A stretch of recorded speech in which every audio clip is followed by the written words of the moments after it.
Efesios capítulo 1, verso 3 al 6.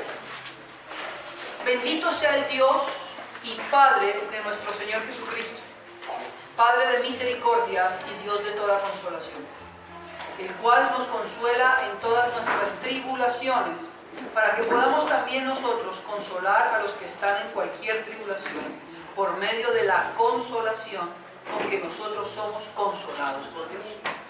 Porque de la manera que abunda en nosotros las aflicciones de Cristo, así abunda también por el mismo Cristo nuestra consolación. Padre, gracias por esta palabra. Y yo te ruego, Señor, en el nombre de Cristo Jesús, que en esta mañana tu palabra nos ayude a entender la profundidad de tu amor para con nosotros. Que podamos ser consolados en esta mañana. Hoy, Señor, que es un día de cena, podamos por medio de tu palabra ser consolados en lo más profundo de nuestro ser. Y podamos tomar la cena en libertad y agradecimiento. En Cristo Jesús te pido que tu Espíritu, Señor, hable en medio de nosotros. En tu nombre. Amén. Y amén. Mira el texto. A primera vista, usted, ¿qué entiende? ¿De qué habla ese texto? ¿Hay algún título antes del verso 3? ¿Aflicción de quién? Bueno, si quiere ponga aflicciones de Martín, o aflicciones reales, aflicciones de Lidia, lo que quiera. Póngalo ahí porque la Escritura da por sentado que usted y yo, ¿se acuerdan que yo se los dije a ustedes hace 8 días? Todo aquel que se ha acercado legítimamente a Cristo sufre. ¿Sí o no? Pero recuerde usted algo, que la vida cristiana no pueden ser solo tribulaciones. Porque si no, ¿cómo sería solo sufrir? Seríamos como Rodolfo Aicardi. ¿Alguno de ustedes escuchó la canción de Rodolfo Aicardi? Sufrir me tocó a mí. En esta vida, ese pobre hombre sí sufría. ¿No? Y dice que sufrir es mi destino hasta el morir. Ese pobre hombre sí era de mala. No. Eso es Rodolfo Aicardi, pero no es la vida del creyente. La vida del creyente no puede ser solo tribulaciones o solo aflicciones, porque entonces Dios no sería un Dios de consolación. Y en este pasaje, los versos del 3 al 6, Pablo está dejando por sentado que Dios no permite que suframos más allá de lo que realmente podemos resistir. Amén. ¿En qué se basa Pablo para decir? Quiero que lo veamos primero en el verso 3. Bendito sea el Dios y Padre de nuestro Señor Jesucristo. Mire aquí quién es el Dios y Padre de nuestro Señor Jesucristo. Padre de misericordias y Dios de qué? Toda consolación. ¿De cuántas consolaciones? De todas. ¿A usted nunca le ha pasado que viene una persona a quejarse siempre por lo mismo? No, es que mi marido, usted como que ya lo último después deje su marido y no moleste más. No lo ha visto así. Que siempre se queja por lo mismo.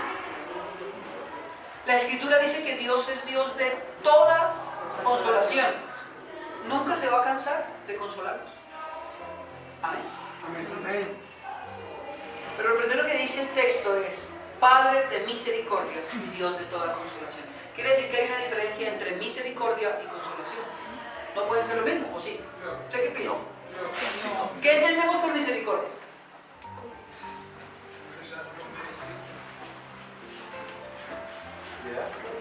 Piedad. ¿Qué más podemos entender por misericordia? O bueno, ¿quién necesita misericordia y quién necesita consolación? Sería como más fácil. ¿Quién necesita misericordia? Todos. ¿Y quién necesita consolación? ¿Cierto? O sea, hay diferencia. Todos en un momento dado necesitamos consolación, ¿sí o no? Sí. Y todos también necesitamos misericordia, pero entonces, ¿cómo aplica? De diferente manera. Voy a permitirme hoy utilizar un texto que utilizó ayer Snyder en el ayuno. Se perdieron de una muy buena exposición de Daniel. Y está en la segunda carta, en el segundo libro de Crónicas. Vaya al capítulo 33. Me voy a agobiar de su exposición. Pero eso es válido, ¿cierto? Segunda de Crónicas, capítulo 33. que necesitó misericordia, diga misericordia. Ahora, ¿usted cree que usted necesita misericordia? Antes de leer este texto, ¿no? Okay. ¿En qué se basa Pablo para decir que Dios consuela? En el carácter de Dios. Y describe a Dios con dos grandes cosas que tiene Él en su naturaleza: misericordia y consolación. ¿Ok? Vamos a leer Segunda de Crónicas, capítulo 33. ¿Lo tienen? El primer verso dice, bueno, ¿cómo está titulado ahí? ¿Reinado de quién? Manasés. Vamos a leer de Manasés. Vamos a leer de un rey bien malo. De 12 años era Manasés cuando comenzó a reinar, y 55 años reinó en Jerusalén. ¿Cuántos? 55. O sea, este señor se perpetuó en el poder. 55 más 12, ¿cuánto es? 67 años, más o menos esa edad fue el puesto del rey. Y dice, pero hizo lo malo ante los ojos de Jehová, conforme a las abominaciones de las naciones que Jehová había echado de delante de los hijos de Israel. ¿En qué hizo lo malo? Dice el verso 3.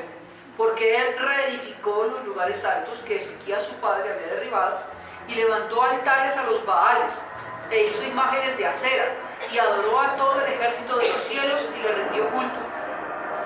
¿Alguno de ustedes ha leído el horóscopo? ¿Alguna vez?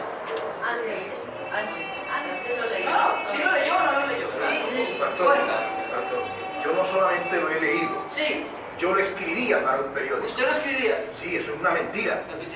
Una mentira total. Eso, para que sepan que es mentira.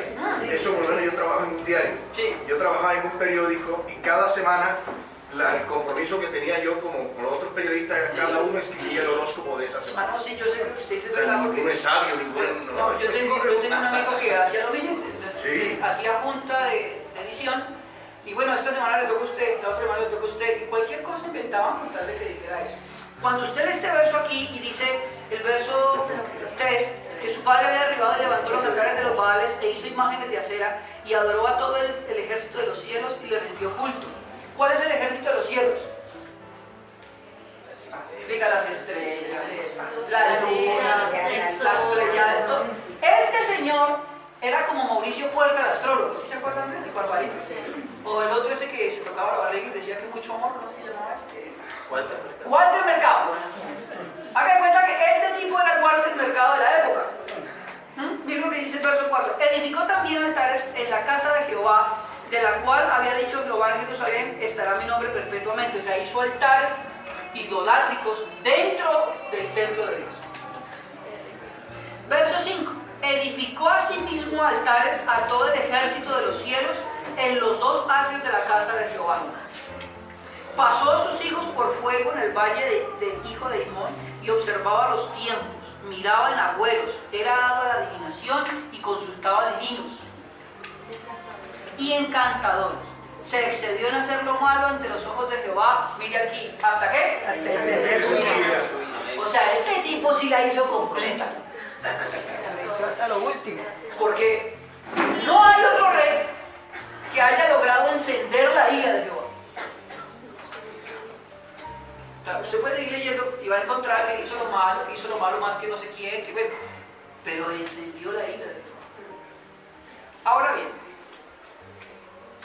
¿qué tiene que ver esto con la misericordia?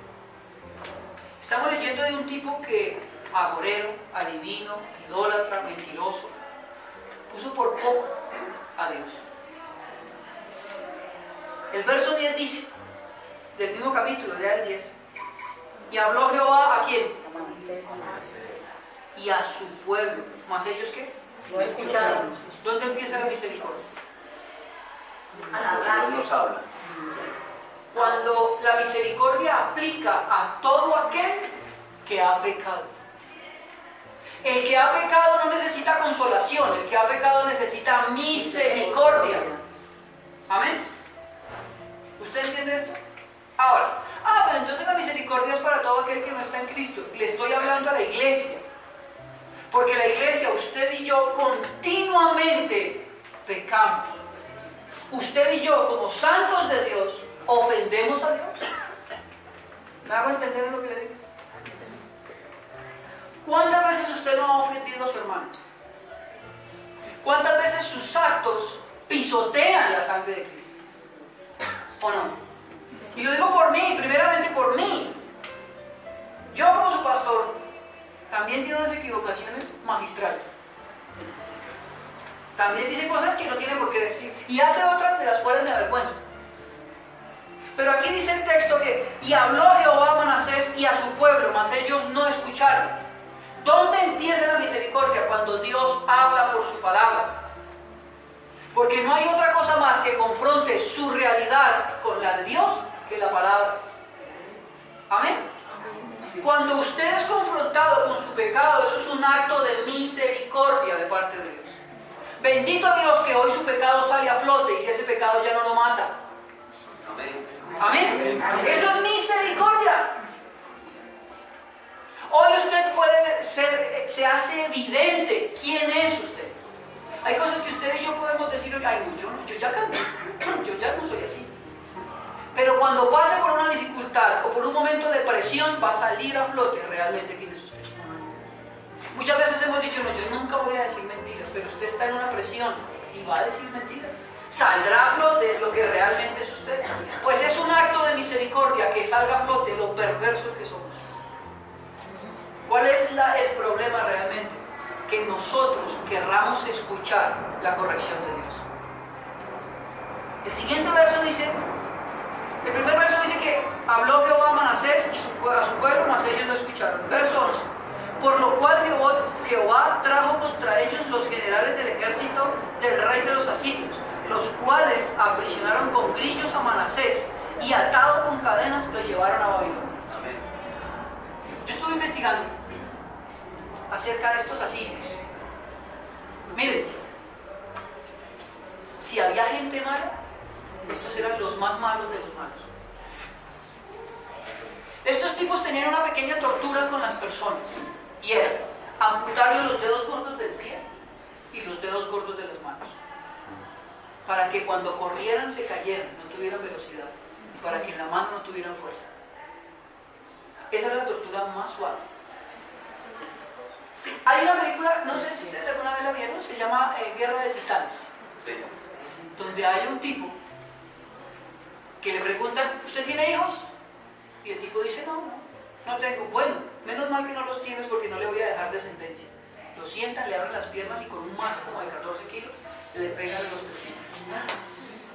Bueno, eso es una idea así. O sea, si usted y yo nos hemos quejado de las FARC por malos, estos tipos eran más malos que ellos. Pero dice el texto que ¿quién los envió contra Manasés? Porque cuando no acatamos la misericordia de Dios, en su primer llamado, viene un juicio. Y es donde a nosotros se nos ha olvidado. Hay un juicio de Dios contra cada uno de sus hijos. Porque Dios a quien ama, disciplina y azota a quien recibe por hijo. Pero se nos ha olvidado eso, parece que eso no es verdad, eso es de otra Biblia. No, es de la misma Biblia que tiene usted y que tengo yo. A veces pensamos que el Evangelio es un juego. Esto es tan serio que costó la vida del unigénito Hijo de Dios. Amén. Y a este hombre entonces lo llevan cautivo con grillos. Imagínense ustedes cómo ir y coger al presidente, encadenarlo y sacarlo como un perro y llevarlo a una casa. Amén. Y lo están llevando a este hombre a Babilonia. Babilonia era la ciudad más pagana que podía existir en la época, del mundo entero. De hecho, la cuna de todas las religiones mentirosas en la humanidad salieron de Babilonia. Y lo llevaron allá. ¿Por qué juicio? Al no escuchar la misericordia. Pero lo que más me llama la atención es esto. Verso 12. Mas luego que fue puesto en ¿qué dice ahí? Subraya esa palabra justicia. Es importante. Cuando estuvo puesto en ¿qué? ¿Qué hizo? Oró a Jehová su Dios, humillado grandemente en la presencia de Dios de sus padres, y habiendo orado a él, ¿fue qué? Vuelve y subráyelo, atendido. Pues Dios oyó su oración y lo restauró a Jerusalén, a su reino. Entonces reconoció Manasés que Jehová era ¿quién? Era Dios. Amén. Este es uno de los versos más hermosos de la Escritura. Porque este tipo era un pagano, un mentiroso. Y Dios lo llama a cuentas y se hace el sordo. Y cuando está en angustias, ahora voy a decirle algo aquí. ¿Usted alguna vez ha pecado tanto que siente angustia? ¿Sí o no? Sí. Que uno dice, ¿yo qué hice, Dios mío? ¿Cómo fui tan torpe? ¿Cómo se me ocurrió hacer eso, o decir esto, o actuar de tal manera? Esas son las angustias de las cuales este texto está hablando. Este tipo está metido en una celda con grillos. Y ahí se acordó que todo lo que había hecho él había sido en contra de Dios. Ni siquiera en contra de su pueblo, en contra de Dios. Y estando en angustias, oró. Y aquí eso es lo más hermoso de la misericordia de Dios, que Dios sí sabía que de esta manera este hombre se rompería. Amén. Ese es Dios. Y muchas veces nuestro pecado lo que ha causado es la misericordia de Dios. Y yo quiero que usted entienda algo. Lo importante de entender que en medio de su angustia por su pecado, Dios tiene misericordia por él. Así es. Siempre. Amén. Amén. Siempre. Mira el texto. Mas luego, verso 12, que fue puesto en angustias, oró a su Dios, humillado grandemente en la presencia del Dios de sus padres. Pero lo mejor es esto. Y habiendo orado a él, fue atendido. Mire, aquí este texto dice cómo trajeron a Manasés hasta Babilonia. ¿Cierto? Con grillos, preso. Pero el texto no dice cómo fue llevado nuevamente a Jerusalén. ¿Sí o sí? ¿Sabe por qué no lo dice? Porque lo que importa es el milagro, no lo que yo pueda contar de milagro. Importa la misericordia de Dios y es lo que está registrado. Está registrado que Dios es misericordioso, que Dios es bueno, que Dios ama a sus hijos, que Dios aún en medio de la dificultad causada por usted mismo, Él tiene misericordia para usted, hermano. Porque el único causante del dolor por el pecado es usted y yo. Nosotros tomamos la decisión de hacerlo mal, pero Dios, aún a pesar de eso, es tan bueno, tanto nos ama, que extiende su misericordia y nos perdona. Dice el texto aquí en el verso 13. Y habiendo orado él, fue atendido, pues Dios oyó su oración y lo restauró a Jerusalén y a su reino. Entonces reconoció Manasés que Jehová era Dios. Amén. ¿Por qué lo reconoció? ¿Por la plaga que le dio? No. ¿Por el nombre que exaltó? ¿Por la ciudad gigante que construyó? Él se humilló. Por su misericordia. Usted y yo no podemos seguir hablando de un Dios que da casa, carro y beca. Que es verdad, Él lo puede hacer. Usted y yo tenemos la obligación de hablar de un Dios que tuvo misericordia de usted y de mí. Y que la sigue teniendo. Misericordia. Porque usted y yo, igual que Manasés, estábamos metidos en una tumba de pecado, amarrados con grillos de pecado. Pero Él tuvo misericordia de usted y de mí. Amén. Amén. Que usted y yo podamos reconocer a Dios, no por los beneficios materiales que Él nos ha dado, que son muchos. Él igual nos provee, nos da alimento, el dinero. Pero que usted y yo realmente reconozcamos a Dios por su misericordia. Amén. Hay un predicador del siglo XVI llamado George Whitefield. Él predicó este mismo texto. Lo predicó ante más de 3.500 personas sin micrófono. Eso es un milagro de Dios que lo escucharon.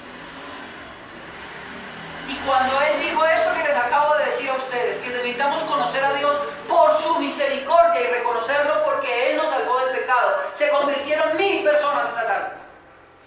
Pero nosotros a veces tenemos un corazón tan duro que no entendemos la misericordia y su favor. No entendemos que día a día ha sido su favor lo que no ha permitido que nos muramos. Su misericordia, porque usted y yo pecamos, lo ofendemos. Pero su carácter es misericordia para con usted y conmigo. Este mismo sermón que yo Martín Lutero y se arrepintieron 400 sacerdotes católicos en mentiras. Vinieron a la verdad. ¿Por qué? Porque entendieron el favor de Dios para con ellos. A veces no queremos entender esto. Usted y yo hemos pecado tan profundamente, aún con el mote de ser cristianos. Aún con el traje de evangelio seguimos pecando. Y sale de nosotros lo más malo que podemos ser. Pero Él dice aquí, tiene misericordia. Quiero que me entienda esto. Misericordia. Porque por su pecado y el mío estaríamos condenados a muerte eterna. Así es. Tuvo misericordia. No es amnistía.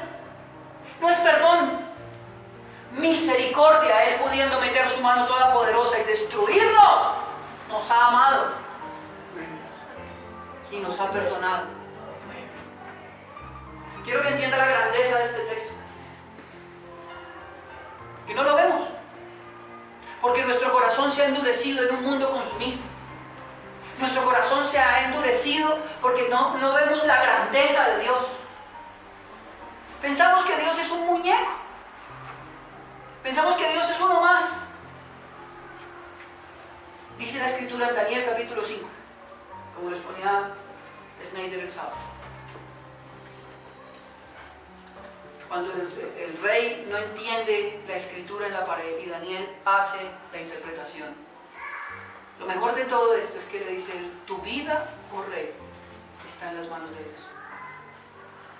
Y quiero recordarle a usted, y recordarme a mí mismo en esta mañana, que su vida, como la mía, está en manos del único Dios santo. Amén.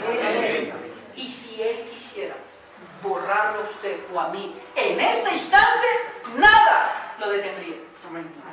¿Por qué no lo ha hecho? Esa es la pregunta. ¿Por qué Él no se ha atrevido a hacerlo? Por su misericordia.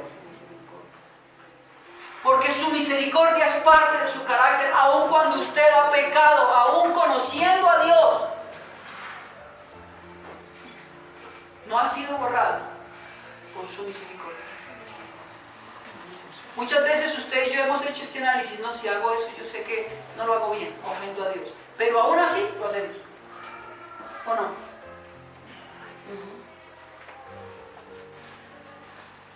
No solo yo. Voy a ponerle un ejemplo claro. ¿Cuántos de nosotros no han jugado, pegado en internet viendo cosas que no tienen que ver? Y usted sabe que eso no es correcto. Se hace. ¿Cuántas veces hemos hablado cosas de otros? Y usted sabe por dentro de su corazón que está actuando mal.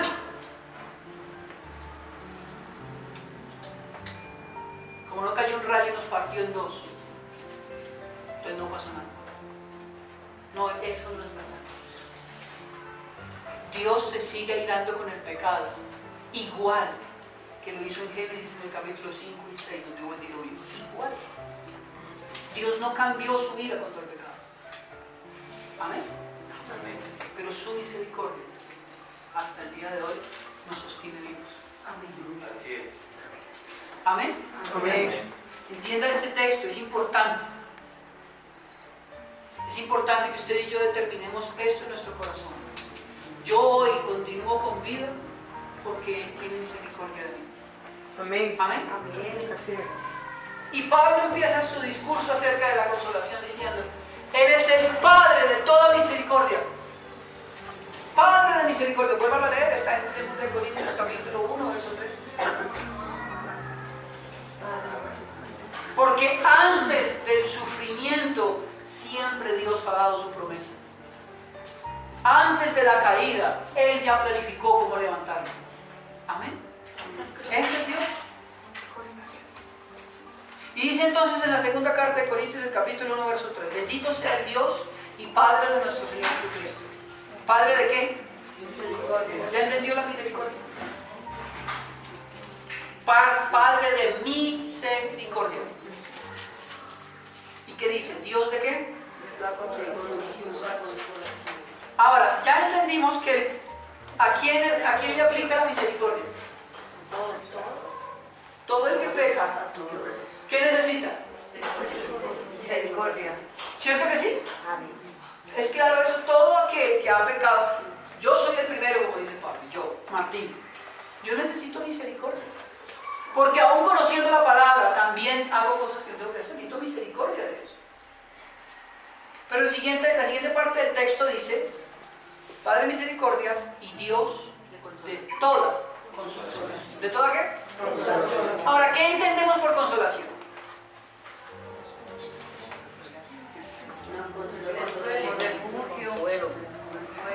Me están dando una explicación como yo un día le dije a mi hermana, Zulma, ¿qué es desmechar? Ah, pues hacer esto.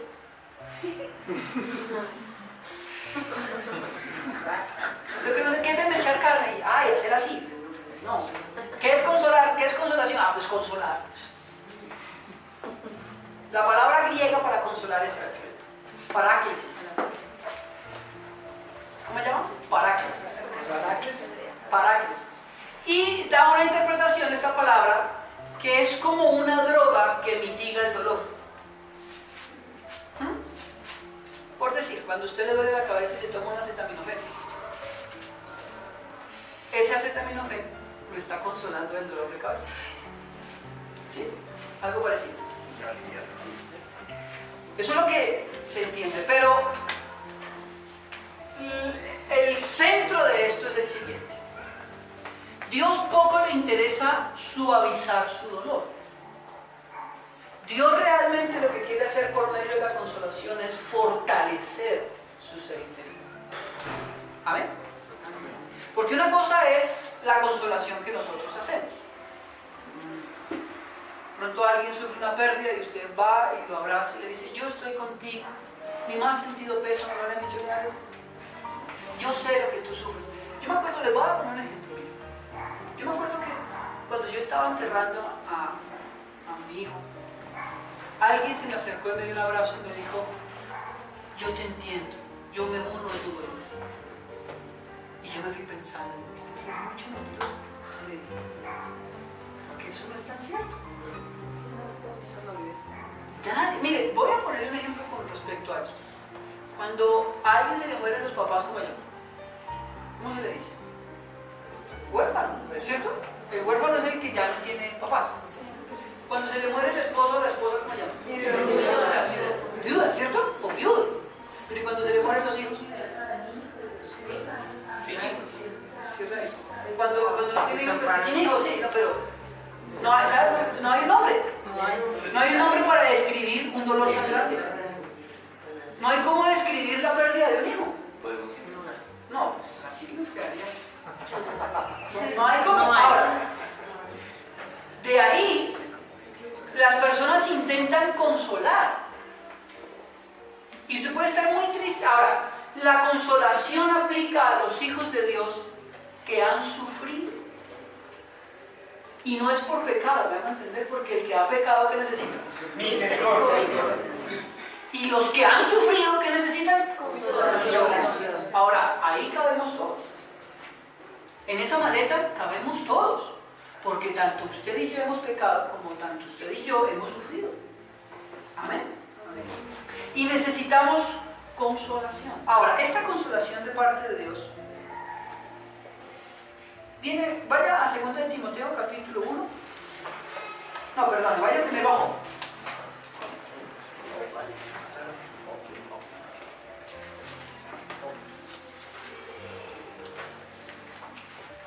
Job capítulo Job. J-O-B 19. ¿Ya lo tiene? No, vamos a leer del 25 al 27. Job. ¿Ya lo tiene? Dígame si lo tiene. Mira, dice, yo sé que mi Redentor vive. ¿Cuántos saben que su Redentor vive? Amén. ¿Usted sabe que Dios existe? Sí. Que está vivo y que está de su parte. Pero mire lo que sigue diciendo. Y al fin se levantará sobre el polvo. Y después de deshecha esta mi piel, en mi carne he de ver a Dios, el cual veré por mí mismo, y mis ojos lo verán, y no otro, aunque mi corazón desfallece dentro de mí. ¿Usted alguna vez ha dicho eso? ¿Usted no ha pasado por situaciones tan difíciles que usted dice, yo ya no puedo más? Siento que mi corazón desfallece. Siento que ya no tengo fuerzas para continuar. Miren, si usted sigue leyendo el verso 28, mas deberíais decir por qué le perseguimos, ya que la raíz del asunto se halla en mí. Temed vosotros delante de la espada, porque sobreviene el furor de la espada a causa de las injusticias, para que sepáis que hay un juicio. Él decía, todo esto que me está pasando es por causa mía, dice. Pero el centro del mensaje es ver cómo Job, aún en medio de ya estar a punto de morir, que su carne dice está deshecha, su corazón no quiere latir más, él está esperando el consuelo de Dios. Porque dice, yo lo veré. Vea el verso 27. El cual, verso 26, después de deshecha está mi piel, en mi carne de ver a quién. A Dios. El cual veré por quién. Por mí. Aún en medio del dolor más terrible que este hombre, quiero recordarle que él había perdido su casa, sus hijos, su hacienda, sus animales, y lo peor, su esposa le había dicho, pero usted sigue ahí, maldiga a Dios y muérase. O sea, yo creo que peor aún que haya perdido todas estas cosas, tener una esposa que le diga a usted, ay, maldiga a Dios y deje así, cuando usted está esperando menos consuelo de su esposa. ¿Sí o no? Usted está esperando de las personas más cercanas, que supuestamente las que más lo aman, le digan tranquilo, vamos a salir adelante. Ay, muérase más bien y dejemos esto así. ¿Ah? Pero pues, léalo, usted no va a leer el capítulo 1 y capítulo 2 de Job, usted va a ver esto. Y yo a veces pensaba, eso no está tan lejos de nuestra propia realidad. Muchos de nosotros nos vamos a apoyar en alguien pensando que es la persona que más amamos. Y otra vez usted con esa queja. Ay, ya no fíjate más. ¿O no? Ay, Dios. Pero él dice, yo veré a Dios. Yo, en medio de mi sufrimiento, de mi dolor, de mi tristeza, Él me puede consolar. Nadie más. Porque la consolación, la verdadera consolación, no viene de los hombres, sino del Espíritu de Dios. Amén. Nosotros podemos dar una buena palmadita en la espalda. Podemos sentarnos y llorar con Él. Pero quien sacia el hueco de nuestro corazón, la fisura dentro de nosotros, es el Espíritu Santo de Dios. Amén. Porque hay momentos en la vida donde uno siente que su corazón se ha roto y nada lo va a reparar. Ya no hay nada que hacer. Y ya es mejor que esto termine aquí. Ahí es donde, como dice Job, necesitamos ver a Dios. Amén. Amén. Mire este otro texto que le voy a leer. Salmo capítulo 23, verso 4.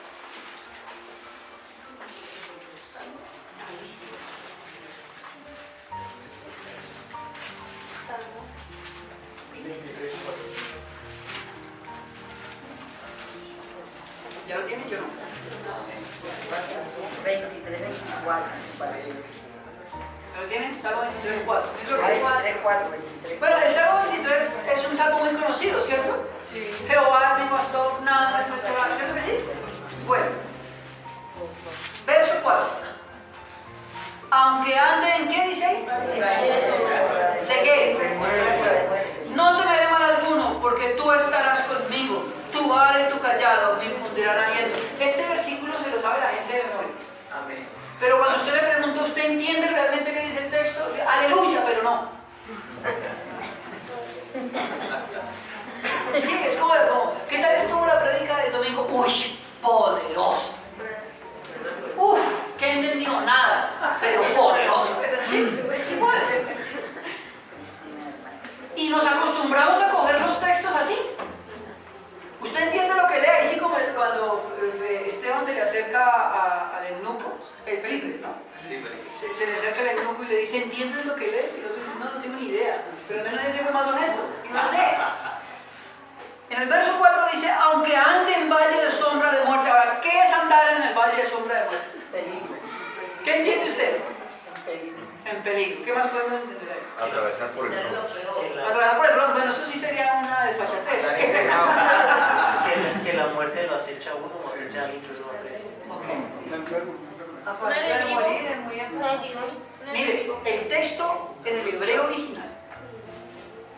encierra la idea que el caminar por el valle de sombra de muerte es aquel que está pasando el umbral de vida a muerte, que se está yendo, que ya nada lo va a retener, ya se fue.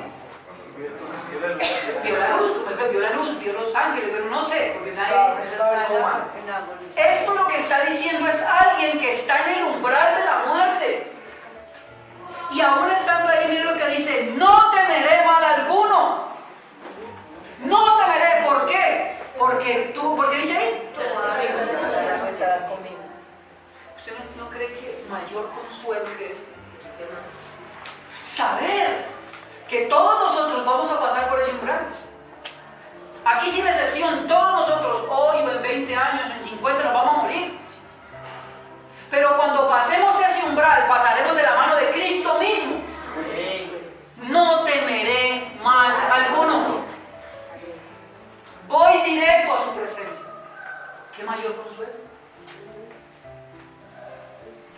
Dígame, ¿qué mayor consuelo saber que mi eternidad dependió nunca de mí, sino de Cristo mismo?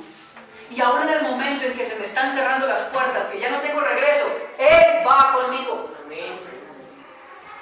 ¿Qué otro consuelo necesitamos más allá que este? Mire este otro texto en Apocalipsis.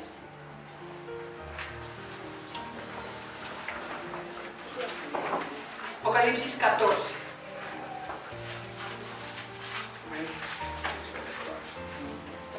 ¿Ve cómo cambia el sentido del texto?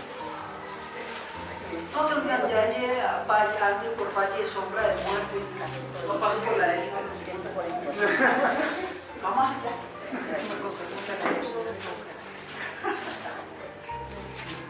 Apocalipsis 13, dije sí. 14, sí, es 14. 13. 14, 13. ¿Lo tienes? Amén. Miren lo que dice. Oí una voz que desde el cielo me decía: escribe, bienaventurados de aquí en adelante los muertos que mueren en ¿quién?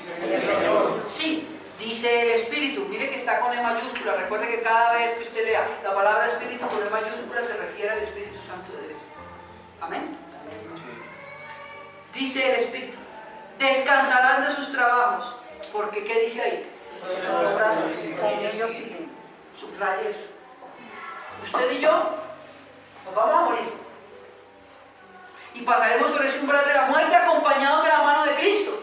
Descansaremos de nuestros trabajos, amén. Porque ya no habrá, dice la Escritura, ya no habrá ni llanto ni dolor. ¿Cierto? Todo fue consumado. Pero ojo, sus obras siguen con ellos. Porque todo lo que haces aquí te será contado allá. Amén. Quiero que le sirva de consuelo saber que todo lo bueno que usted ha hecho en esta tierra, Dios lo ha visto, como también lo malo. Amén. Amén. Amén. Amén. Ya no mirándome eso. Está tan rápido.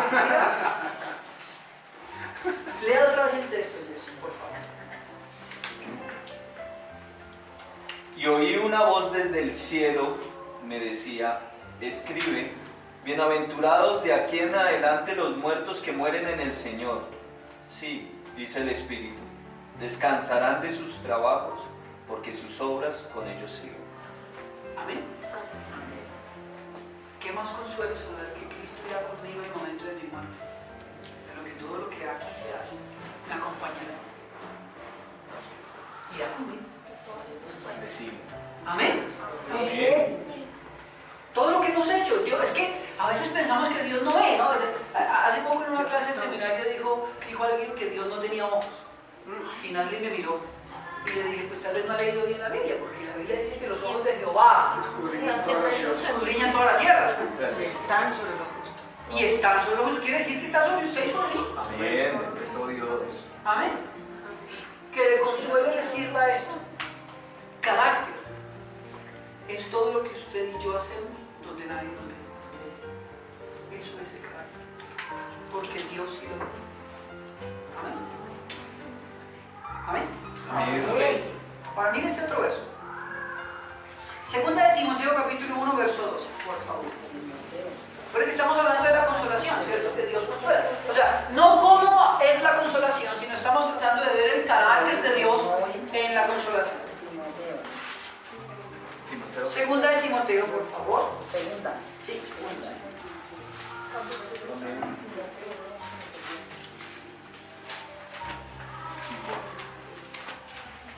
Segunda de Timoteo, capítulo 1, verso 12. ¿Ya lo tiene? Amén. Miren lo que dice. Por lo cual asimismo padezco esto. ¿Pero qué dice ahí? Diga, no me avergüenzo, porque yo sé a quién he creído y estoy seguro que es poderoso para guardar mi depósito para aquel día. Voy a volvérselo a leer. Por lo cual asimismo padezco esto. ¿Qué? Bueno, Pablo sí tiene una lista de cosas por las que él padeció. Sus naufragios, sus golpes, su hambre, su desnudez, frío. Padeció eso. Nosotros tal vez no padecemos todas esas mismas cosas que padeció Pablo, pero nosotros padecemos en cuanto a queremos honrar a Dios. Padecemos cuando a veces se complica el matrimonio, ¿cierto? Padecemos cuando los hijos son desobedientes. ¿No le ha pasado a usted? Eso es un padecimiento. ¿O no? Padecemos cuando no hay dinero. Todo eso es un padecimiento. Voy a poner el ejemplo claro. Gabriel, cuando su esposa estaba a punto de dar a luz, padecía porque no podía no tenía cómo solucionar. El padecimiento de Gabriel cuando le dicen, no, pues sí, tu hijo está bien, pero tu esposa no sabe, tiene una tensión muy alta. Usted no sabe qué va a hacer. Eso es padecer. Pero dice el siguiente texto. La siguiente parte del texto, perdón. Pero no me quede. Mire, aquí es donde está la consolación. ¿A usted no le han dicho alguna vez, usted, cuál Dios es el que usted tiene? Si mire cómo anda. Mire, usted no tiene plata, ¿cuál Dios? Mire, enfermo, ¿y Dios? ¿Cuál Dios es el que usted dice tener? Pablo dice, no me avergüenzo, no del padecimiento, sino de Dios que me consuela en medio del padecimiento. Amén. Mire lo que sigue diciendo. Por lo cual asimismo padezco esto. Pero, recuerde, pero no me avergüenzo, porque yo sé a quién he creído y estoy seguro que es poderoso para guardar mi depósito en aquel día. Gloria a Dios.